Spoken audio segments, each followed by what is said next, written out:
Hello there. So today we're doing really well. We are up almost $55, which is pretty insane for 4 days into 5-0.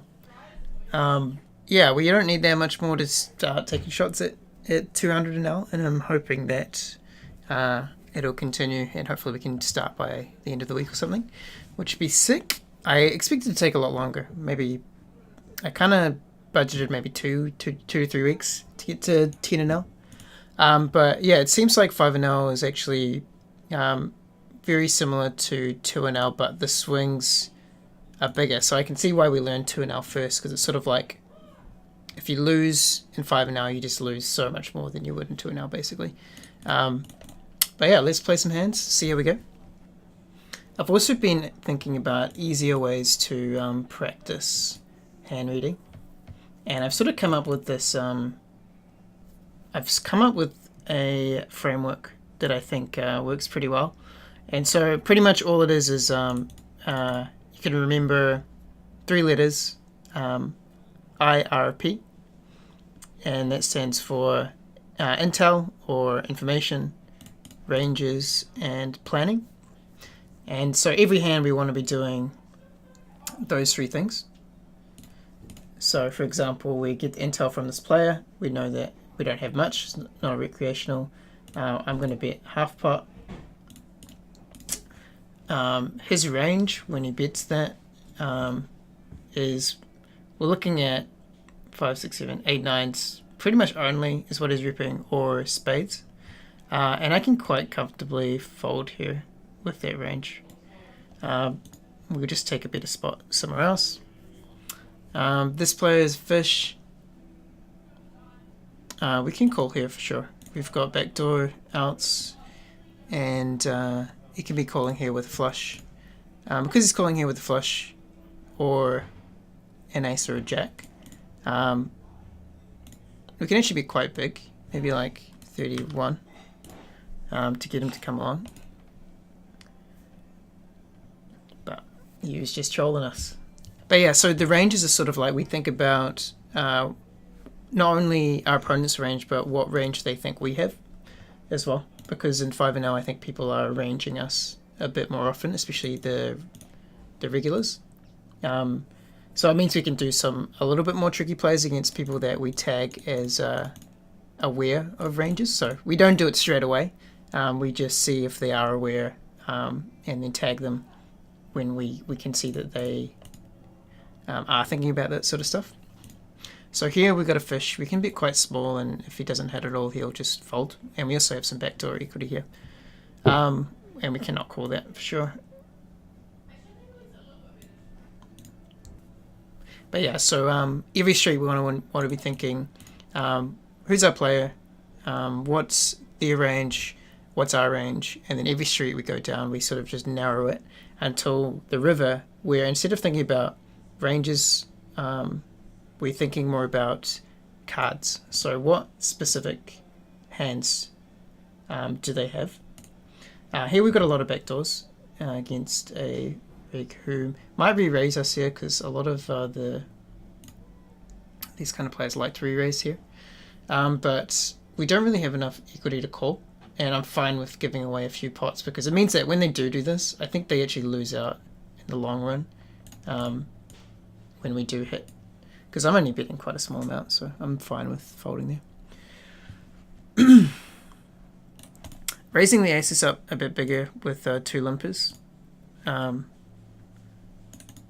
Normally you'll either get, well, from what I've been seeing, is that most of the time the limpers will call basically anything. So you can raise it up a little bit bigger, but occasionally you get limpers that will just fold, which is fine.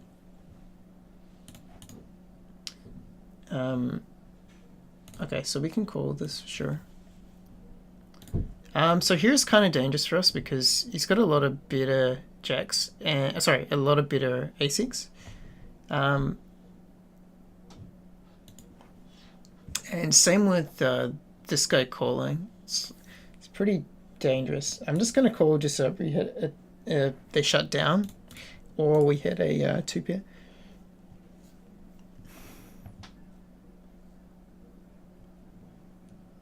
And we'd have the right price to call here for sure.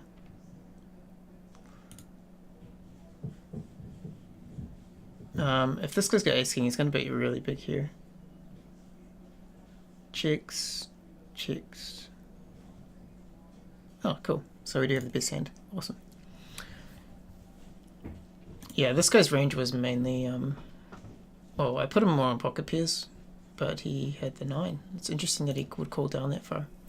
And here we called, so we let him lead. He's got a lot of ace king in his range. A lot of worse pocket pairs as well, like 9s to, oh, he could have 8s to jack, ace to queens here. But it's more likely he's got ace king, so I'm just going to fold. I'm fine with it.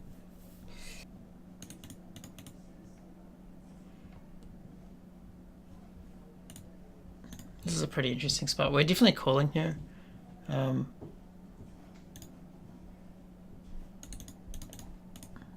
But we hope we don't get squeezed. We can call a squeeze if someone else goes in. This is a very strange one as well. Let's go again. Whoa. I'm just going to fold here because I can't really call this because this guy might re-raise and we don't have a good enough hand to call a re-raise. Him betting here rips, like, he's got a bet multi-streets, so yeah, I'm fine with folding that. Let's see if we can look at the hand as well, see what they had so we can tag something. Yeah, so it ace queen, ace-9. Interesting that he, oh, I guess that's fine that he didn't re-raise actually, but yeah, good fold by us. I can call ace queen there for sure, but ace jack too loose. I would say even maybe ace queen's too loose for me to call. Maybe I only have to call ace king or better. Alright, so we kind of have to be dangerous. This guy does have like quite a bit of 10s in his range. Obviously less likely since we have a 10. Also got a lot of kings in his range. It's a pretty big bet. I'm just gonna fold, I think.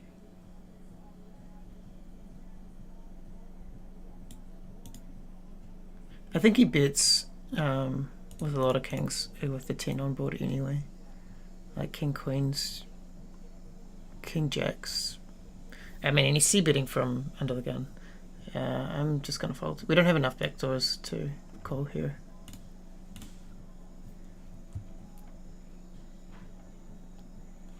Him checking here, I don't really like betting. I'd rather, like, the board's kinda strong.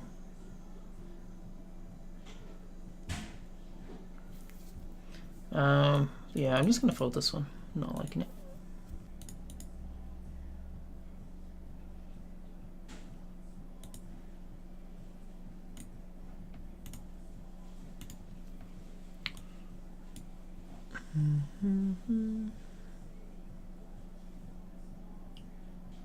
Can't really bet here because if he's hit a queen, he's not going to be betting anyway because of the ace.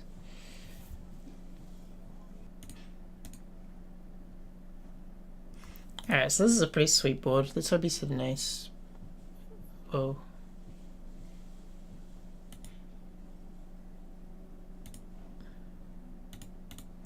I think it's unlikely he hit an ace when he bets that big. It's looking like a lot like 2-pair or a set, but I mean we've got to set ourselves, so we can't really do anything but re-raise here.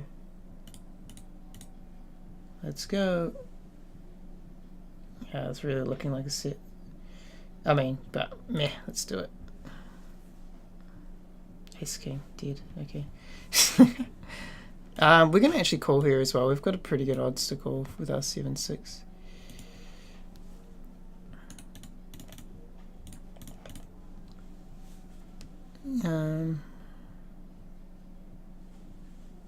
But we don't have enough any equity to do anything here, so I'm just gonna fold. Even though it's quite a small bet, and we could re-raise and bluff, but I'd rather bluff with more equity.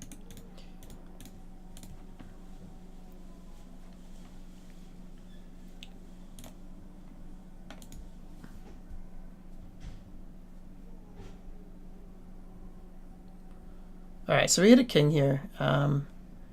There's a flush on board. We have a lot of equity on this board. I'm gonna bet small. We're gonna be betting future streets, so. Okay, well that's pretty sweet. Problem is that if he's betting with Queen Jack, we're kind of fucked. And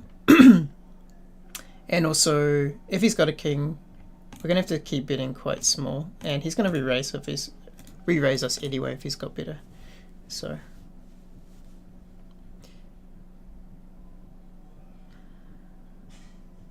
And we kind of have to stack him off here because, I mean, we've got ace king. He can be looking for a draw here. We don't really have that much of a choice, and there's a high chance he's also got ace king, so, or worse, and he's got worse. Cool.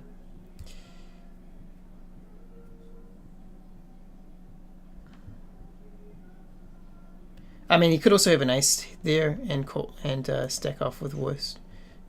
So that's why we re-raise. But could also have better. I don't know if the re-raise was good actually. It's kind of strange because we don't really want him to hit any of his draws if he's got a queen or a jack. We want to make him pay for it. So I don't know. But if he's got a set there, it's whatever. It's pretty unlikely to have a set since. But yeah, who knows? We've got good enough equity to do that. Okay, so here. Got a really nice hand. You could also have some jacks, for sure. And we're calling this.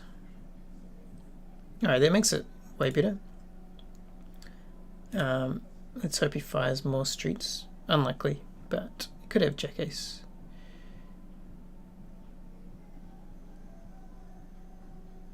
Queen 9, not really a possibility for him. We're gonna re-raise small, like 119. Oops, my hotkey's wrong. I folded. Fuck. Damn it. That's so funny. Yeah, my 9 is my fold to look at thing. Whoops. All right.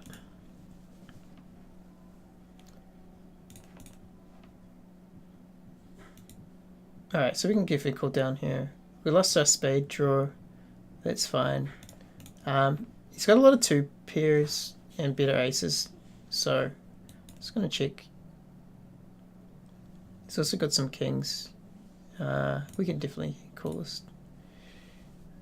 Ah, cool, we got a better ace.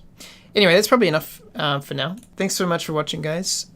If you enjoyed the video, give it a like, subscribe. I'm doing some 2NL help, and I'm keen to talk with people about 5NL, and you'll be able to find a link to setting up a date and time with me if you want to do that in the comments below. Let me know what you thought of the hands, and I'll see you guys next time. Good luck on the tables. See you later.